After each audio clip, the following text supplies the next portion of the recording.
Hello, welcome to Be My Guest with me, Rory Smith. We as a society look at a number of people in high places as heroes. Those who have the most Instagram followers, the highest album sales, the biggest bank balances, or sporting heroes who've scored the most runs. But to me, the real heroes are people like Patrick Foster. Those, like Patrick, who have lived with demons inside their head and were able to finally reach a point of removing the shame, the guilt, and the predicted judgment from others to say the words, "I need help." Patrick didn't know what that help was for. He just knew things could not go on as they are. In the same way, we don't know how to treat an illness when we go to the doctor. We don't need to know. We just know that we need help. And we trust a professional to help us. Patrick is now in a place where he's able to reflect on his life and truly reach a place of understanding why he could not stop placing the next bet.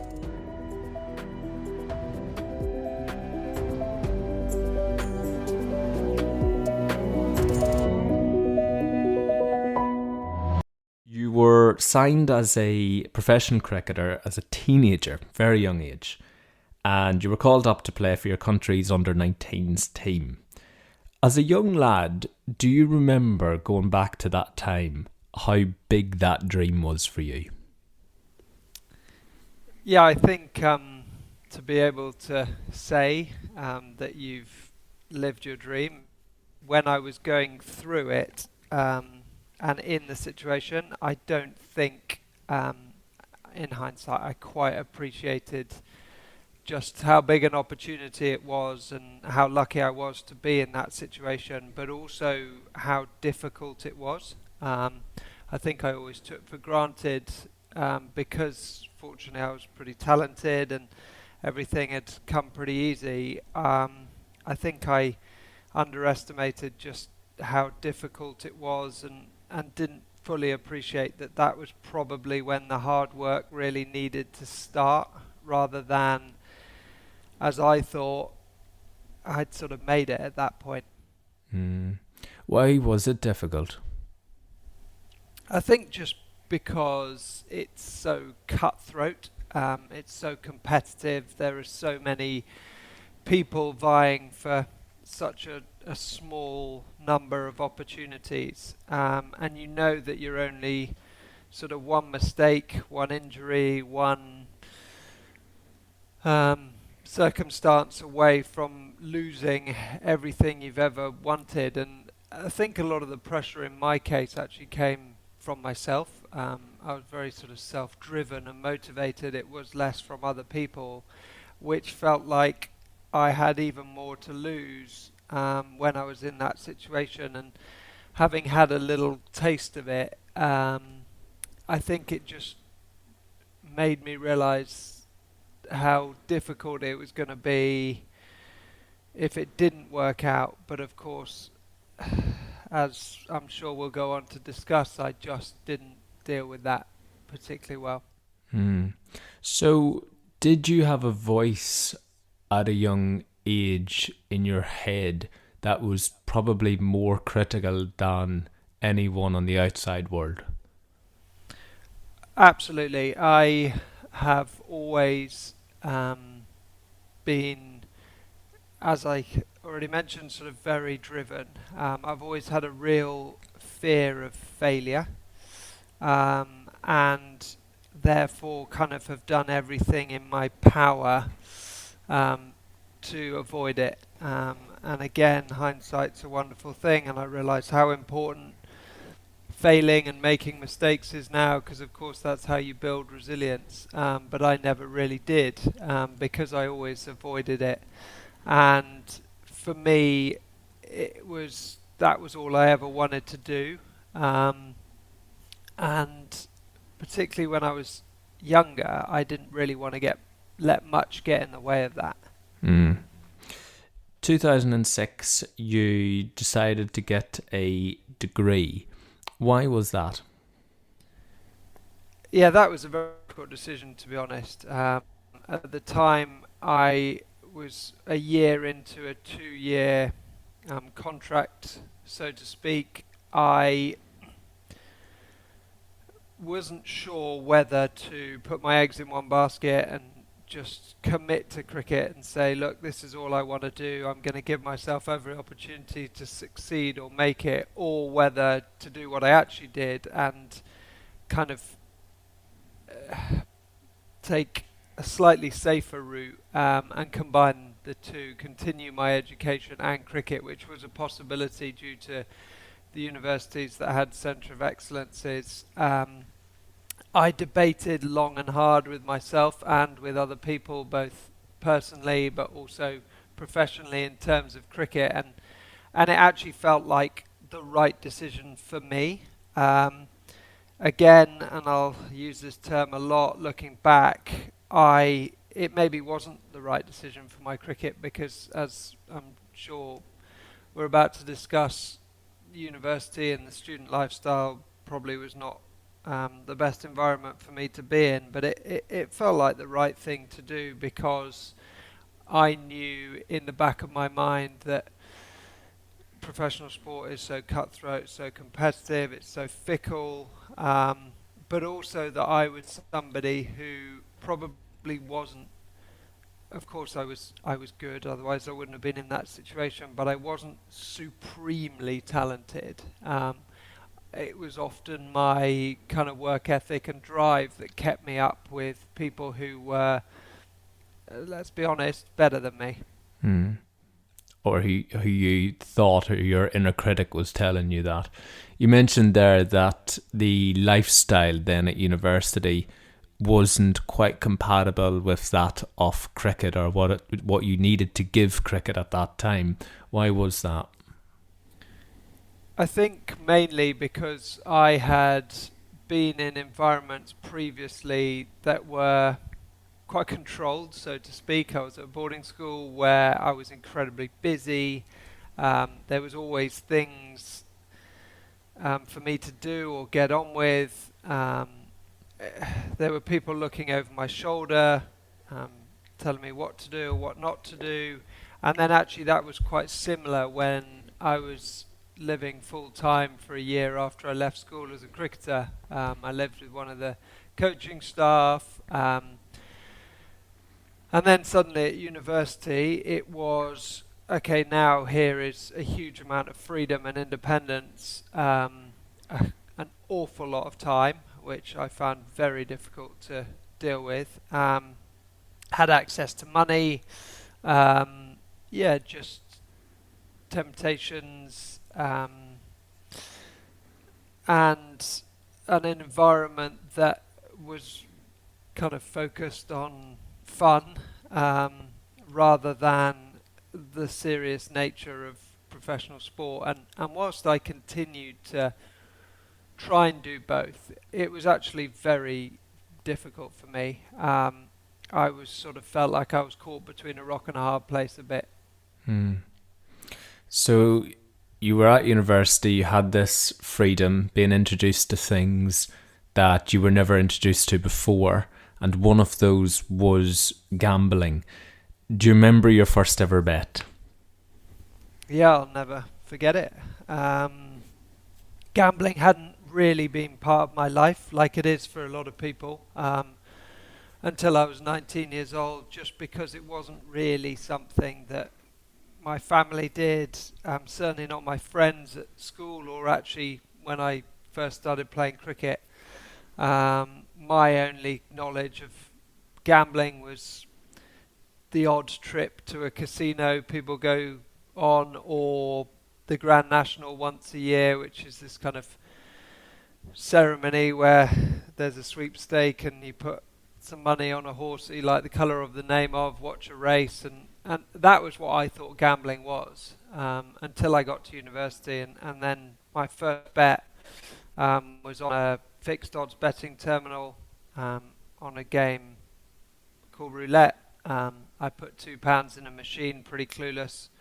I put it all on one number because it was the only number that was different from all the others, and that's the sort of person I am. and 12 seconds later, that bet won.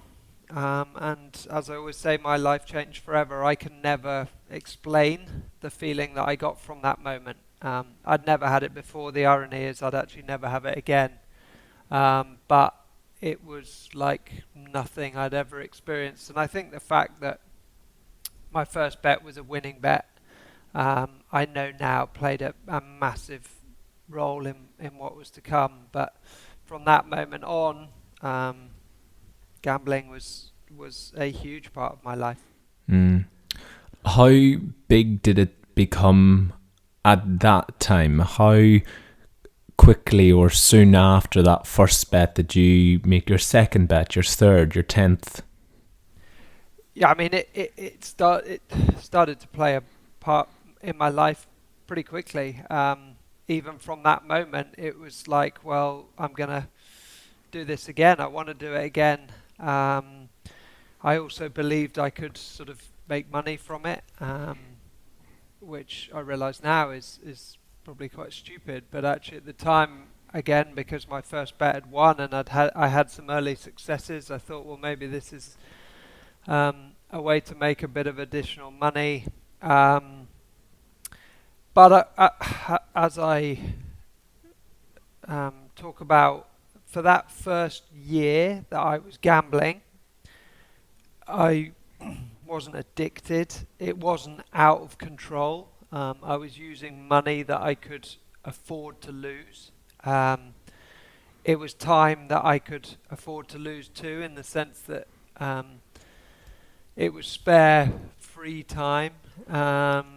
It wasn't affecting my mental health. Of course, there are things that I could have done better with my time and money, but I was in control of it in the sense that it wasn't negatively impacting my life, so to speak. But it was obviously after a turn of events in the following summer, almost a year after I started gambling, when my cricket career came to an end, that my relationship with gambling changed almost overnight.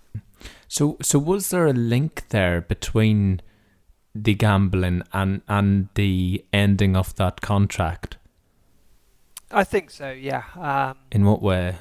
I just think because it was my way of dealing with basically finding life really difficult, and not being able to admit that I wasn't okay and that I was finding life difficult. And some people turn to alcohol, some people turn to drugs. I turned to gambling, and it was at that point that everything accelerated in terms of the amount I was doing it, both money and time. But also it was then where it started to become very secretive, and of course now all those signs that actually there is a problem. A theme that seems to be occurring even up to this point in your story is the theme of escaping. And for you, you've lost your dream, and the only thing that you can do is escape. So you're using gambling to escape, but you're also not aware that that's your escape. So you escape to London and you get a job in the city. You continue gambling. Now, because you've got a job in the city, you're surrounded by money, you're gambling. There's a huge value and emphasis on money in your life. Did that in some ways almost normalize gambling at this time for you? Yeah, in simple. Obviously, when I moved into the city, the culture and environment in that world, whatever anybody says about it, revolves around money. That's what motivates people. That's what it's all about. And gambling seemed to me like a viable way to make more money than I already was. But as you just said, it was also part of the culture and environment. There were a lot of people around me that gambled in different ways. Obviously, a lot of those jobs, in some ways, could be described as forms of gambling, but also there were people who were gambling in the same ways that I was. There were a lot of people that were gambling in ways that are often dressed up as investing or trading. And so it just seemed normal. It seemed what everybody did. And so it allowed me to kind of almost justify it. I think the big difference for me is I was doing it so much more than I was letting on. And probably a lot more money than I was letting on. There was an element of transparency still with my gambling, because I did do some of it with other people, but the lion's share of it, I did it on my own, behind closed doors, without anybody else having a clue what was going on. Why was that? Is that because at that time you knew it was a problem, or were you unaware that it was? And was there shame surrounded in that?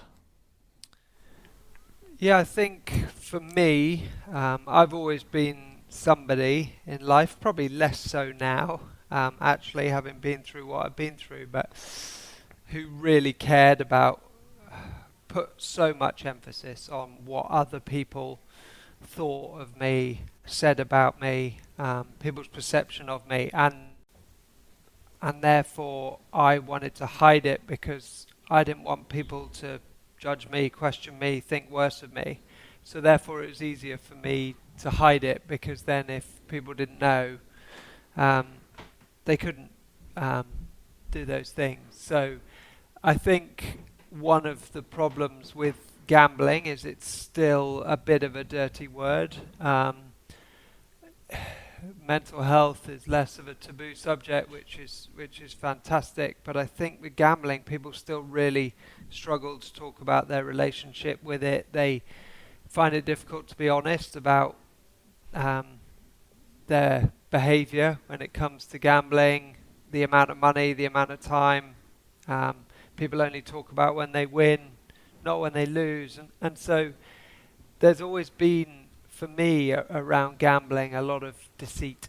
And yeah, I didn't want to talk about it because I thought people would think worse of me, simple as that.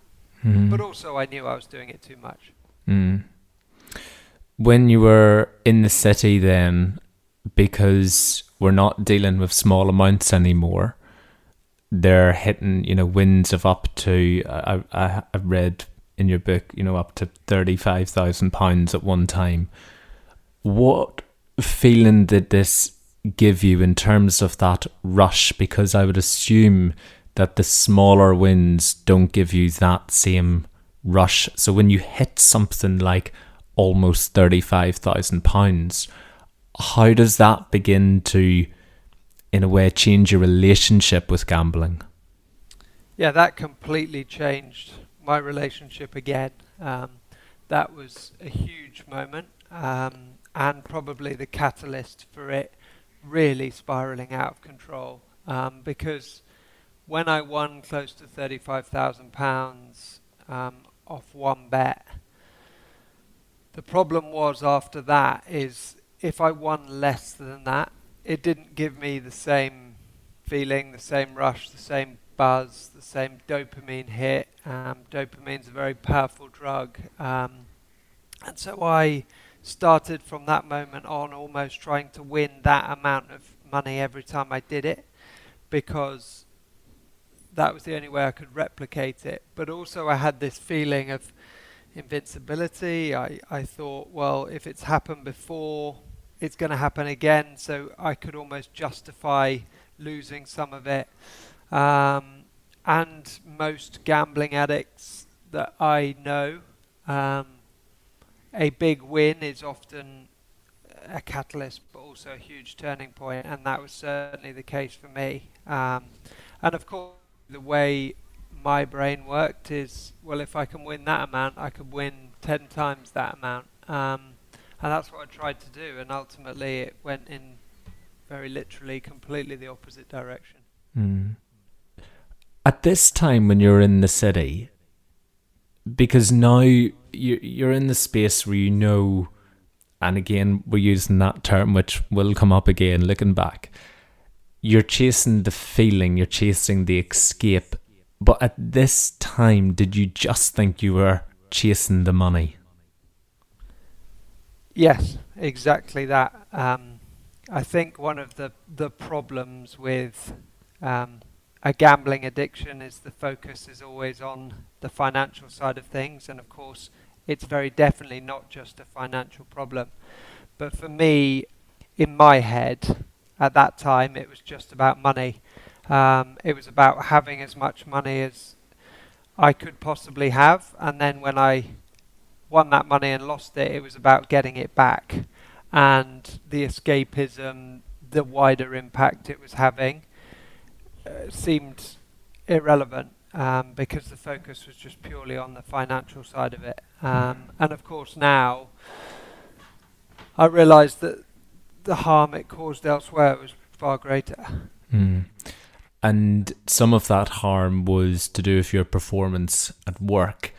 So here we are. You're good at your job, like you once were at cricket, but it's beginning to affect your performance in work. Why at this time were you not able to make the link in the same way that gambling was affecting your cricket, that gambling is now affecting your work? I think it's a very good question. I think firstly with cricket, and I'm always very honest about this, it would be easier, it would be easy for me to sit here and say that I wasn't a professional cricketer because I had a gambling problem, or I wasn't a professional cricketer for a long time or had a successful career. That's not the case. Gambling didn't help me whilst I was playing cricket, but it wasn't the reason I didn't make it, so to speak. So actually, I didn't have anything to go off. It didn't feel like I'd lost that career because of gambling. So therefore, when I was in the city, it wasn't like I'd made that mistake before. Didn't want to make it again. But also, I think what's really difficult and complicated about addiction is often people are incredibly high functioning.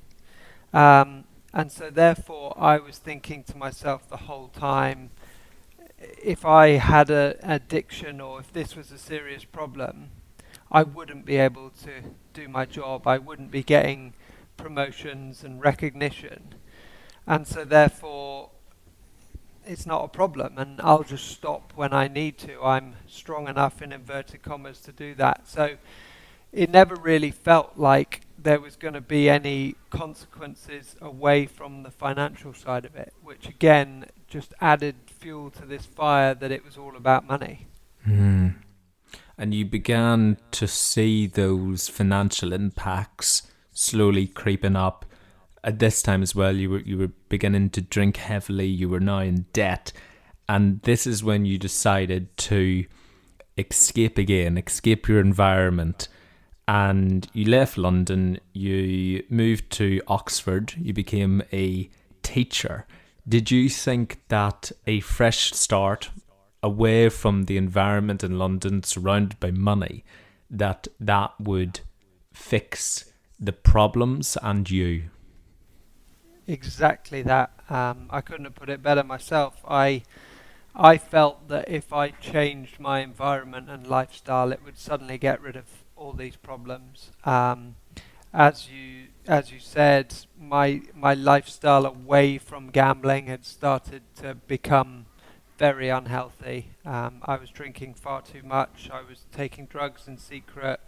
I'd put on an awful lot of weight. I was just a bit of a mess, to tell the truth. But yet I was very good at hiding it. So to most people, well, yeah, he drinks a bit more than he used to. He's put on a bit of weight, but he's still able to hold down his job. He's still fun. There's no problem. But I knew there was a problem, and I knew I needed to do something.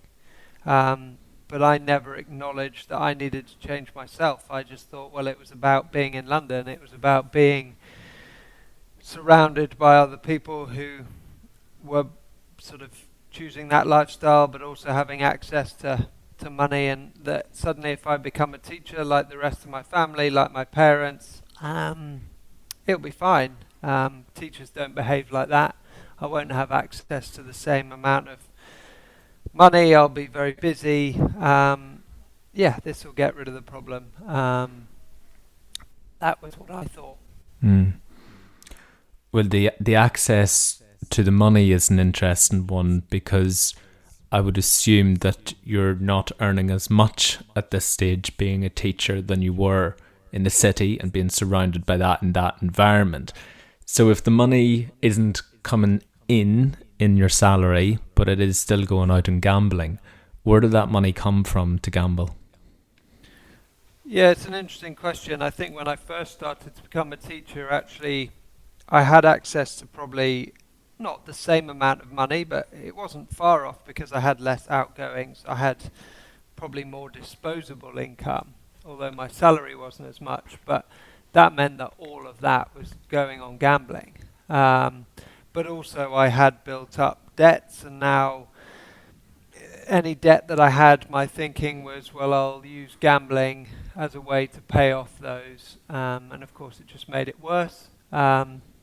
So there came a point where my salary wouldn't cover my life, my debts, my bills, and of course my addiction. And so I just started to borrow money in all sorts of different ways. It started, as it does for a lot of people, in very conventional ways, by taking out credit cards. Then it kind of moved to all bank loans, and then from there it moved, once I couldn't access those, to payday loans, which again I had no appreciation of kind of quite how toxic they can be with regards to interest rates, etc. It was just money as far as I was concerned.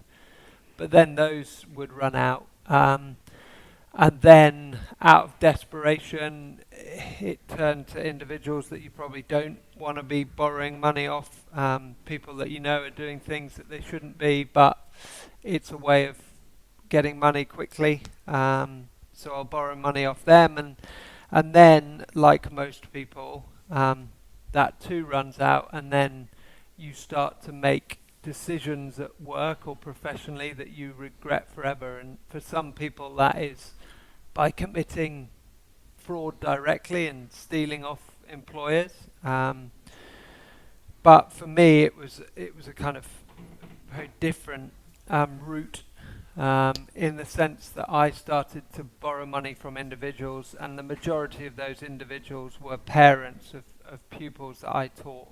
And of course that's something that I actually find difficult to admit, and it pains me to say it, but I wasn't stupid. I recognised that these people had access to a lot of money because of the type of school I worked in, and they liked me, they respected me, they were worried about me, they ultimately had money that they could lend me, and I was promising to pay people back, but I couldn't because I was just gambling it all away. But it almost felt like, dare I say it, this kind of bottomless pit of money, and that just allowed me to keep going for way longer than I needed to or should have done.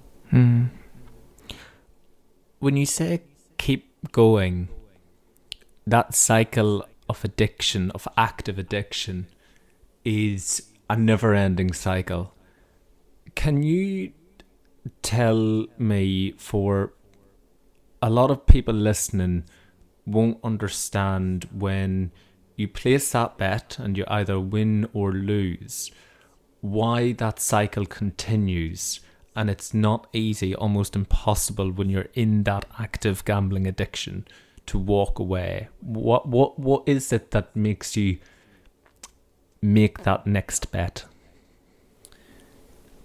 Yeah, it's a poignant point and question. because the final stage of a gambling addiction, which I was now in, actually it was nothing to do with money. Um, the financial side was irrelevant. I realise now that no amount of money would ever have been enough. It was about being in the bet. The outcome was whether or not I could have another bet or not. It was the feeling of being in the moment.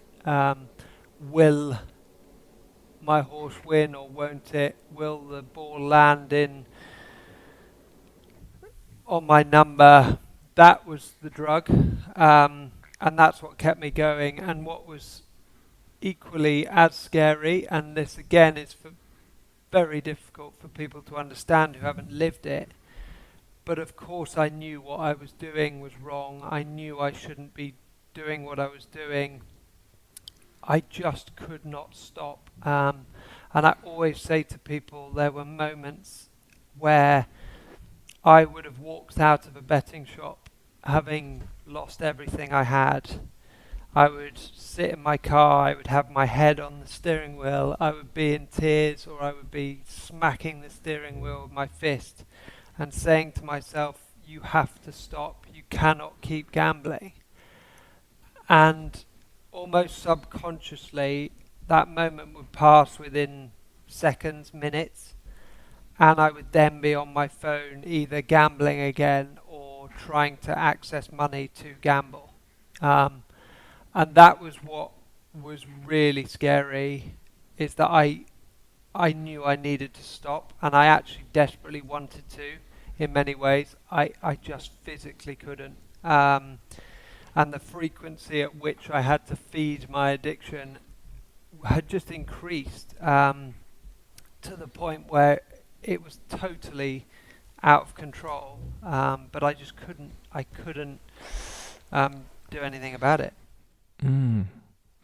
But there we have it, don't we? Because I've done quite a few interviews on addiction, and you described the cycle there so well, that active addiction cycle, because you get the feeling off the back of a winning or losing bet, and when you get that feeling, whether it's a win or a lose, that's still a lose, because when you win, you still want to emulate that feeling, which pushes you into the next bet.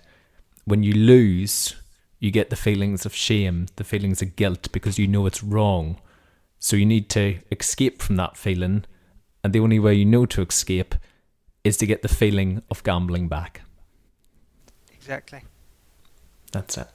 Yeah. Well, things came to a head for you in March 2018. Tell me how. Yeah, obviously that was the big turning point. That was my rock bottom, so to speak. I think often what triggers a lot of people to stop is losing something that they really value. And for me, it was at that point where it had all caught up with me, and I knew at some point I was going to get found out. I think everybody does. I just didn't know when it was going to be, and almost avoiding it had become an addiction in itself. But in March 2018, I essentially knew that I was going to lose my house. I knew I was going to lose my job because the school had rightly become aware of what was going on. And I thought at that point I was going to face criminal conviction because only I knew some of the things I'd be doing for the last 12 and a half years. And I thought, well, that's going to be inevitable, especially with the level of debt that I've got.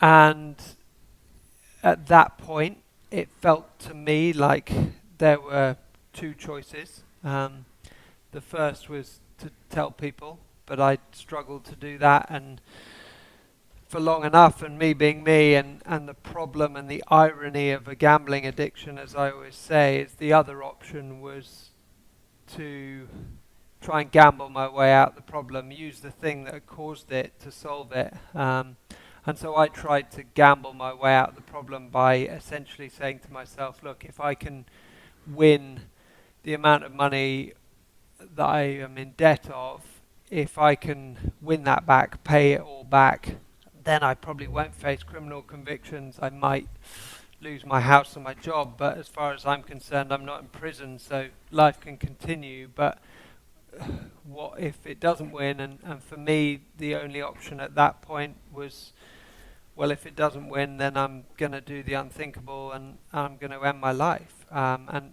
it had literally become a matter of life and death.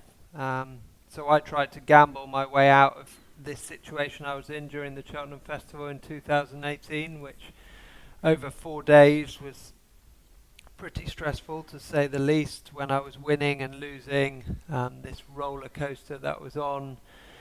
And then as time started to run out, I became more desperate, and having almost lost everything that I had, I decided to put a series of speculative bets on, a huge number of sort of speculative bets that honestly not even I thought had a chance. And I then had one bit of luck that will simply never ever be replicated again, I don't believe. And suddenly the money I'd started with at the beginning of the week had become £58,000, which is a life-changing sum of money. It could completely transform my family's life now, but to me at that moment in my life it was nothing. It literally felt like nothing. It wasn't real. It was the number in the top right hand corner of a computer screen that, as far as I was concerned, had to be 10 times that amount, otherwise I was probably going to be in prison. So I did the most stupid thing you could possibly imagine, and I decided to stake it all on a number of bets involving one horse. So essentially it was all on one horse, a horse called Might Bite, in the Cheltenham Gold Cup in March 2018. And if that horse had won, I thought to myself, I probably realise now this wouldn't have happened, but I thought to myself, well, I can pay everybody back. I lose my house and my job, but life continues. But if this horse loses, there's no way I can possibly tell anybody what I've just explained. I'm going to go and do the unthinkable and kill myself. I watched that horse come second by a couple of lengths and my whole world come crashing down. And the horse came second, as you said, and that's when the self-destruct button was pressed. Yep, exactly that. There was, it's hard to express, there were so many emotions, but yet there weren't at the same time. But it was at that point that I thought, well, there is simply no way out now. I would soon rather not be here than everybody discover what's happened and my biggest secret become a reality to people. And so I did attempt to take my own life in various different ways, but eventually, having arrived at a train station, made the best decision I've ever made, and that was at that point to reach out for help. And the reason I reached out for help was because I finally thought about other people, not just myself. And I thought, well, do you know what? I might feel like this is the best decision for me, but I know it's not the best decision for other people, and they don't deserve to go through what they will if I'm not here. So therefore, this is the right thing to do. And it was at that point that I reached out for help and could finally get the help that deep down I was actually so desperate for. Who did you reach out to? I mean, it's so difficult to know who to talk to when you're the person who's really struggled to talk to anybody about anything for most of your life. But at that point, for various different reasons, the only person I could bring myself to tell or reach out to was my younger brother, who's my best mate. I didn't want to tell him where I was, the state I was in, because that would be his last memory. And that was a good decision, because I think if he had known exactly where I was and the situation that I was in and the proximity to it was, he may have reacted differently, but actually his reaction was almost so simple. But it was what I needed to hear. He essentially said to me, look, don't you dare do what you're about to do or what you're thinking of doing. He said, you just simply need to talk to us. He says you need to be totally open and honest.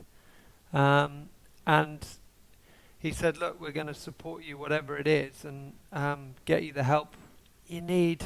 And that's what I needed to hear. And of course I made the best decision I've ever made. I didn't do what I was about to do, and it was the beginning of the end, so to speak. And life was able to move forward from that moment in a very different direction. And I think it's important as well, when talking about this, that we often use that phrase, just reach out. And it sounds so much easier just saying it than when you're in those moments, in those depths of despair, when you're trying to end a cycle of gambling addiction. But reaching out sometimes is so difficult, to call someone in those moments, because like you said, you don't want the lasting memory to be your voice. How do you end a call like that? There's so many questions. But you reached out in a different way. How did you do that? Yeah, I sent a text message, because I'd always struggled to talk to people on the phone, and I felt it was a way of doing it that almost took the emotion out of it slightly. And obviously it's different for different people, but I always say, and through the work that I do now, I always say to people, it doesn't matter how you do it or who you tell, as long as you tell someone. But it's also important for people to understand that that doesn't mean the problem's solved or the problem goes away, but what it does mean is that at that point you are able to move forward, because you are accountable. You've made the biggest and bravest step. The hardest thing to do is admit it. Everything that comes beyond that is not easy, but it's not as hard as what you've just done. And that's the most important thing for people to understand when it's about reaching out or talking. It doesn't matter how or who, it's just doing it. Because for some people it is so hard. I recently had an example of this. I recently had a young person who was desperate for some help. They couldn't bring themselves to talk to me, and so they wrote a note on their phone, in the notes section of their phone, and they left it for me to read.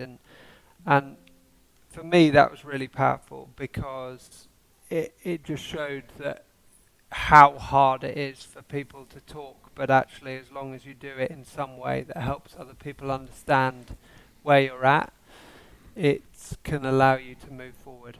Mm-hmm. And it is so difficult, because you feel that there's such shame in it, there's such guilt in it, there's the fear of judgment in it. Were you, when you eventually opened up to your girlfriend and your family, were you surprised by their reaction? It was totally different to how I'd imagined and how I'd played it in my head for however long. I had this belief that everybody was going to go mad, people were going to disown me, my girlfriend would want to leave me, the situation would just be worse than what I was going through. But actually, not just my immediate family, but almost everybody's reaction was totally different to how I imagined it, and it made me think, well, why didn't I do something about it sooner? And I think what's difficult around any kind of mental health issue, of which addiction is one, is that sometimes people do try and talk to somebody, and their reaction is what they thought it was going to be, and that then stops them seeking help in the future. But actually, the majority of people, and certainly in my case, almost everybody's reaction was totally different. And that made life so much easier.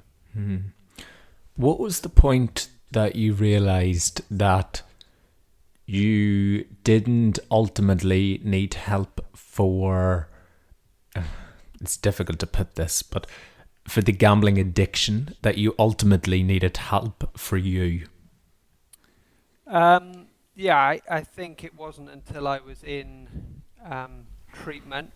I was treated for addiction holistically, and for me the focus for so long had been about gambling, but actually it was when the shift, as you say, of focus was, well, no, we're not bothered about gambling and what gambling was doing. We want to unpick the reasons behind it, the feelings behind it. And it was at that point that I realised that if it wasn't gambling, it may well have been something else. But also being surrounded by people whose primary addiction was not gambling, it allowed me to connect with their feelings and their understanding of it, which was obviously very similar and relatable to mine. And it made me realise that it wasn't just about gambling.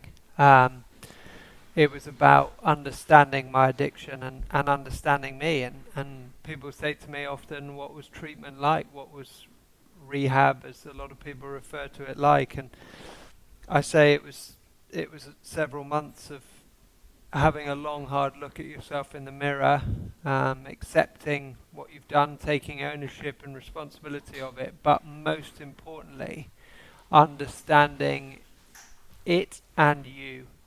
And now I have a far better understanding of me, and that has allowed me to begin and continue a successful recovery.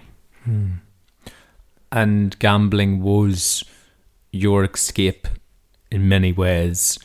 Going to London, you attempted to be your escape in many ways. Going to Oxford to teach was an attempt for your escape in many ways.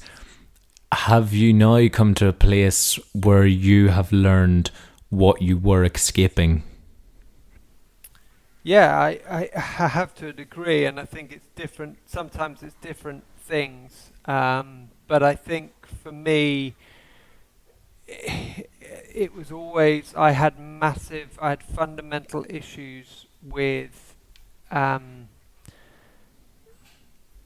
admitting or coming to terms with things not being as I wanted or going perfectly, and it was often a way of almost kind of self-harm in punishing myself for the fact that I felt like I'd failed or it had not gone as I wanted to. But also there was an element of trying to be something that I wasn't, and people talk about self-love and self-care. That doesn't mean that you've got to love yourself and be arrogant or conceited or all those things. It actually just means that you like yourself and you're at peace with the person you are and comfortable in your own skin. And for me, that was the biggest thing. Is now I am who I am, and I'm comfortable being me. For so long, I wasn't, and that's huge. Mm-hmm. Have you also forgiven yourself for the things you did during active addiction? I don't think, if I'm brutally honest, I don't think I'll ever forgive myself.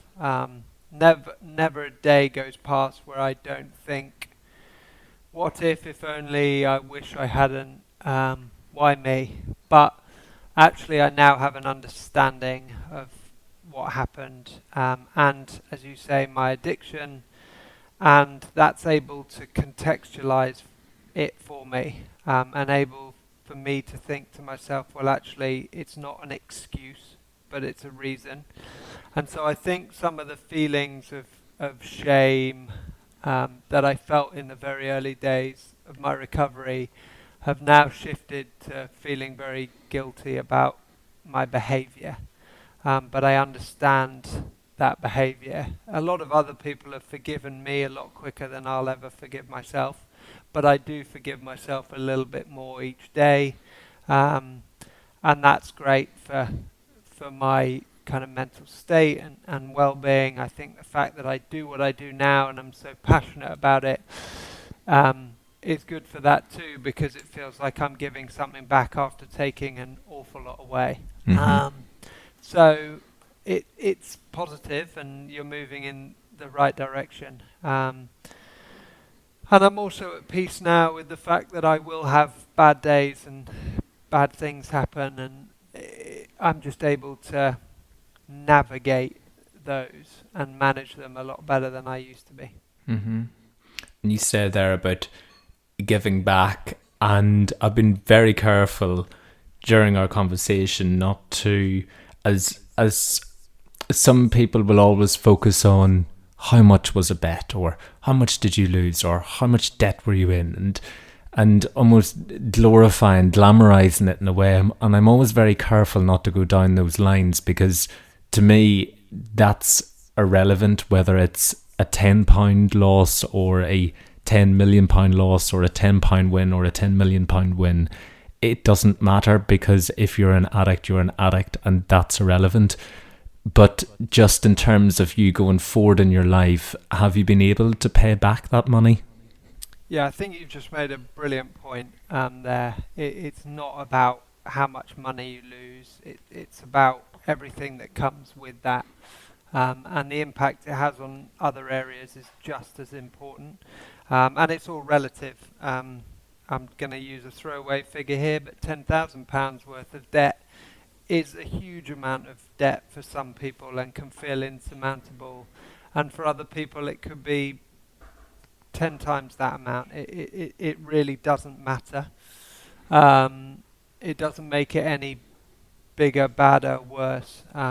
The money, it's what comes with it. But for me, there was huge financial impacts and consequences that I realized I had to deal with. I never saw a way out because of the scale of them. I thought, well, there's no way I can ever get out of this financially, but there is light at the end of the tunnel. It was very important to me to make sure I paid people back, albeit in a very different way to which I originally said I would or could. And I'm on that journey, and at some point, it's a long road, but at some point I will be debt-free from my gambling debts, and I never thought that was possible, and there's some organisations out there that can provide some incredible support. You have to make some sacrifices, but actually you realise that there's a lot more things in life that are much more important than money. And yeah, so I'm on that journey. I will be debt free at some point, and I'm honestly doing the best that I can, which allows me to keep moving forward. Imagine as a child, when you envisioned your future, you couldn't imagine a life without cricket. And there was a time in your life when, clearly, as we talked about, that you couldn't imagine a life without gambling. Without either today, are you fulfilled? More than ever. Cricket still does play a part in my life. I don't play it nearly as much as I used to. But I still I'm passionate, I have a real love for the game. I watch it, I follow it.